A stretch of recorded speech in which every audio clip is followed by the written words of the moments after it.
Hello everybody and welcome back to another video. Today I'm going to be doing my breakdown of the Countdown Cup that just took place over the weekend. We have two new tournaments, the Asia and NA ones, and we have some champions that we all know and love. To start, let's jump into Asia real quickly. The Asia region was incredibly well, let's just say it was pretty boring, to be completely honest with you. Let me throw up the bracket real quick. You can see I did not have the best luck with this bracket. I predicted Guangzhou to beat New York. New York was able to pull that one off 3-2, stopping the Guangzhou Charges reverse sweep. The Hangzhou Spark beat the Seoul Dynasty in a reverse sweep. I did predict that the Chengdu Hunters would beat the London Spitfire, so I did get that one right. Moving on to the semifinals, Shanghai beating New York. I had Shanghai winning that game, though I had them playing Guangzhou, of course. Seoul against Chengdu. I had Seoul winning that one, of course, but it was Hangzhou that made it to that game, and Hangzhou won that game and made it to the finals. But Shanghai, easy 4-0 over the Hangzhou Spark. Was not even a close series. Super one-sided. This tournament was... Well, the Asia tournament was pretty one-sided, just in general.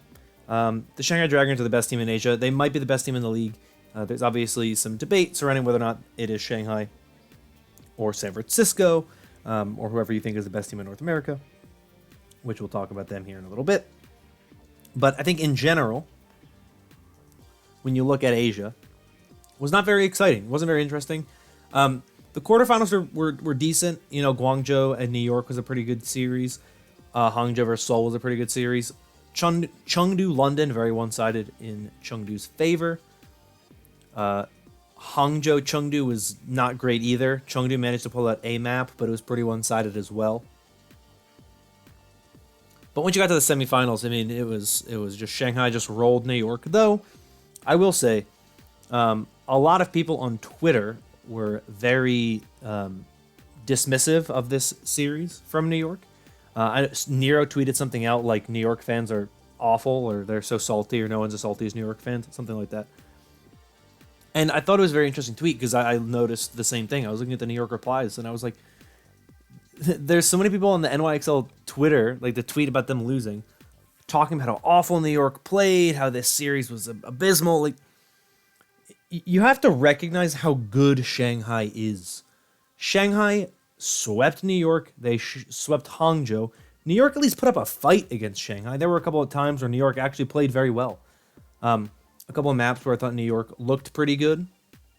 They didn't ultimately win any of those maps, but they had good fights. They had map completions, which is a thing that a lot of teams, you know, don't always manage against really good teams, especially a team like Shanghai who are completely dominant. So I don't want to write off what New York was able to do. They played well. It wasn't enough to get the win, obviously, but it was a good performance out of them. And I think that when you look at what they were able to do and the type of performance they were able to put up, it gives you some hope for them, at least as the potential number 2 team coming out of Asia when the playoffs come around. Obviously, it's huge between them and Guangzhou for that number 2 spot in Asia right now. I would still lean slightly in the direction of Guangzhou. I know New York has won the past 2 matches these two teams have played. And so New York definitely has a good chance. A double elimination bracket is not really where I would say New York is going to shine, but we'll get there when we get there. Let's praise Shanghai a bit. Very interesting tournament from them. A lot of Luffy. No Izayaki from what I recall. I don't know if it was something with Izayaki. Izayaki, you know, was ill or injured or, you know, something like that. Or if it was just that they felt that Luffy provided more with the meta and provided more for the hero pool that they had in place. I genuinely don't know. But it was a very interesting series to see from Shanghai against both New York and against Hangzhou, because they were so dominant. I mean, they really did just roll through everybody. They looked incredible. And I think it's something that when it comes to the playoffs next month, you have to look at Shanghai as definitely the favorite coming out of Asia, but I think you have to look at them as the favorite in general. If they continue to perform like that against teams who are very good in New York and Hangzhou, who's a very respectable team as well. Hangzhou's tournament was pretty good.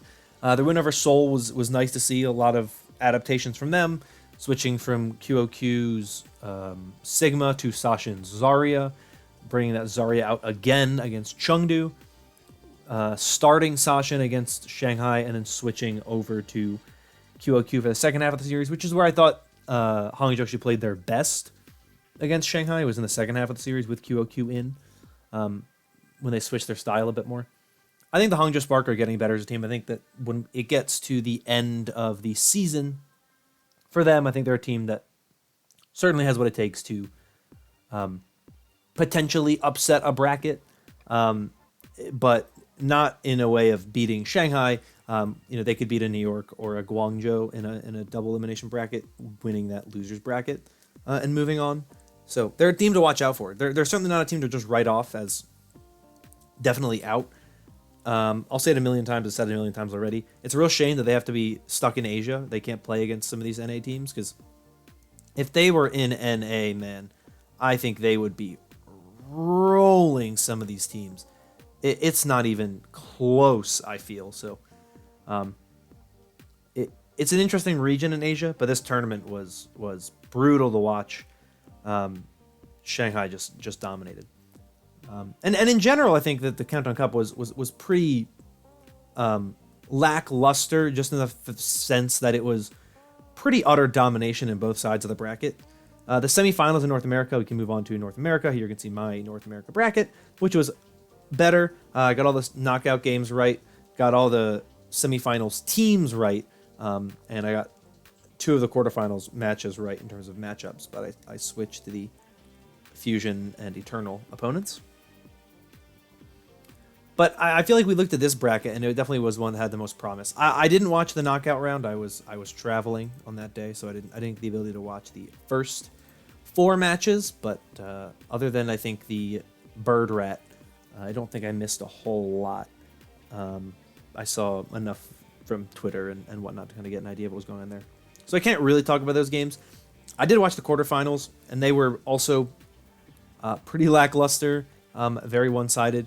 3-0 for the Shock, 3-0 for the Mayhem, 3-0 for the Fusion, 3-1 for the Eternal. So very lackluster in that regard, just super dominant. You get to the semifinals, Shock Mayhem was pretty good in the first half. The Mayhem able to take map 1, almost took map 2. Bit of a mistake from Gangnam Jin, not using his IMO field, his immortality field. Would have saved his team and likely could have won them that map. Maybe that series is different if that happens, but Shock pull out Eichenwald and then pull out the last 2 maps in the series to take the win. The Fusion, pretty dominant win over the Eternal, I must say. Was not expecting that. Fusion with a 3-1 win there. But you get to the finals, man, and I've heard a lot of people talking about this finals. And I didn't hear a lot of people giving Shock any chance to win this tournament. A lot of people were saying it was going to be Philly or Paris. And I genuinely never understood why that was a sentiment. I said last week, one of the things that I really liked about the Shock was that they started to look better with Genji compositions. Rascal was incredible on the Genji. He played very well. His style worked very well for what they were trying to do. Striker's Sombra was interesting. I don't want to say it was great.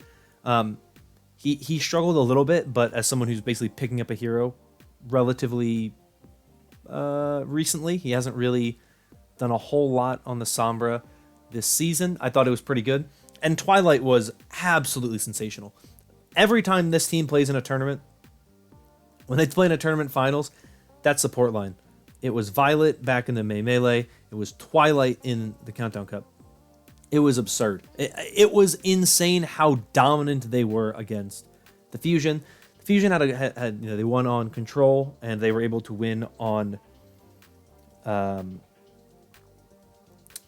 My Gibraltar, which are really like, if they couldn't win on Gibraltar, you just kind of knew like this series was over. They would have had no chance to win that series, and I didn't really think the Shock had much of a chance of losing that series in general. I thought the Shock looked very good going into this tournament. I was surprised that so few people were picking them. Most people picked Paris. Most people picked Philly. I think most people picked Philly, to be quite honest with you. But not a lot of people were picking the Shock. And look, I don't want to take away from the Fusion. The Fusion had a very good tournament. They looked very good against Paris, which I didn't expect them to be that dominant against a Paris team coming off a win in the Summer Showdown. But the finals were not close. Not really. The Shock won at 4-2. It was a pretty dominant 4-2 in my opinion. I wouldn't say it was a roll. If you can take 2 maps off the Shock, that's not really a roll. But the Shock always seems to be in control of that series. The first control was super close. Watch My Gibraltar was super close. Basically every map that the Shock won was not close. They completely obliterated the Fusion on Numbani. It was a pretty close series, I will say, on Temple of Anubis, but once again, the Shock pulled that one away, and it was really just a very clean showing from the Shock. Very good play out of their DPS. Rascal, in particular, in the DPS lineup, incredible performances out of him. It was just not a great series out of a team that you would have expected to be good in the Fusion, because the Shock just completely outclassed them. And it's proof right now that these two teams that won these tournaments, the Shock and the Dragons, they're the best 2 teams in the league. There is no doubt in my mind these 2 teams are going to meet in the grand finals. There's no doubt in my mind that those 2 teams are the best teams in the league, just based on what we've seen them do. And they're very different. The Shock have a number of pieces that they can move and that they mix and that they put in and that they take out depending on the looks they want to run. On King's Row, they ran Super and Moth. Running that Rush composition. They had Rascal in, they had Onsen, they had Striker in. They subbed between those 3 to do different things and have different looks throughout the series. They can run Twilight and Violet if they need that. They can switch, Moth in if they need him. They can also put the set, or they can, obviously they can put in Super.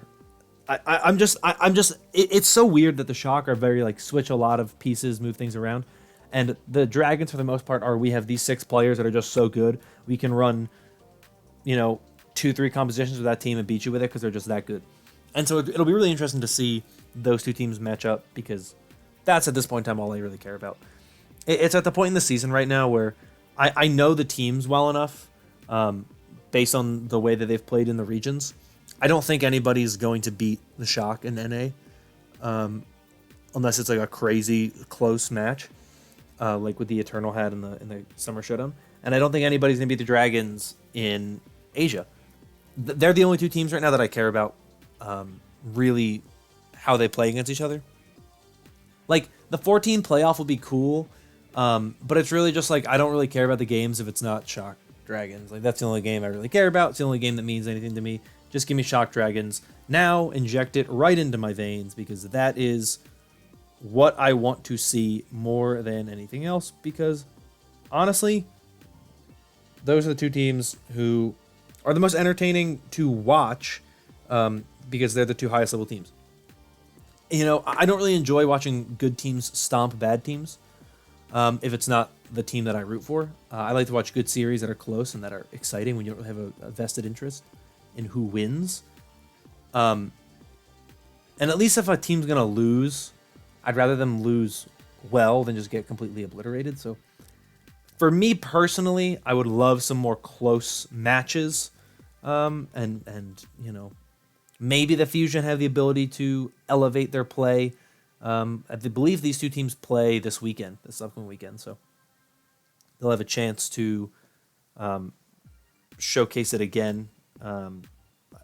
That's based on just what was tweeted by Funny Astro, so I don't know if that's actually the case or not. I will check. But I just want to see the best teams play right now. It's just to the point where the season's been so long, and there's so many teams that are just not that interesting to watch. So I'm intrigued by what happens here.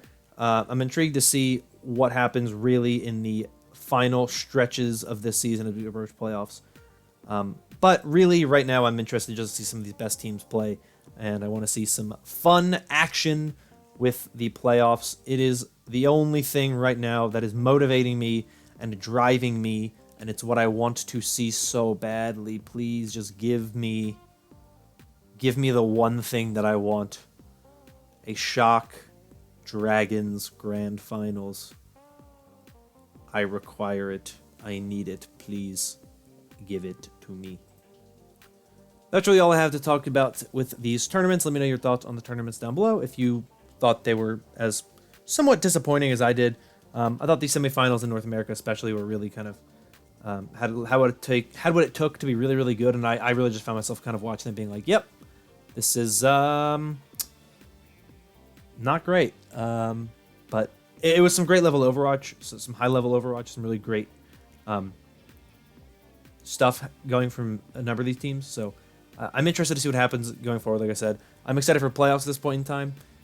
These next 2 weeks are going to kind of be the slowest, most dragged out, somewhat boring weeks as we approach playoffs. But any of your thoughts on anything that happened this past weekend, I would love to hear from you. But I am going to get out of here. Thank you so much for watching. If you enjoyed, consider liking and subscribing for more content like this in the future. But that is all from me. Thank you once again. Hope you are all staying safe and staying healthy. And until next time, bye-bye.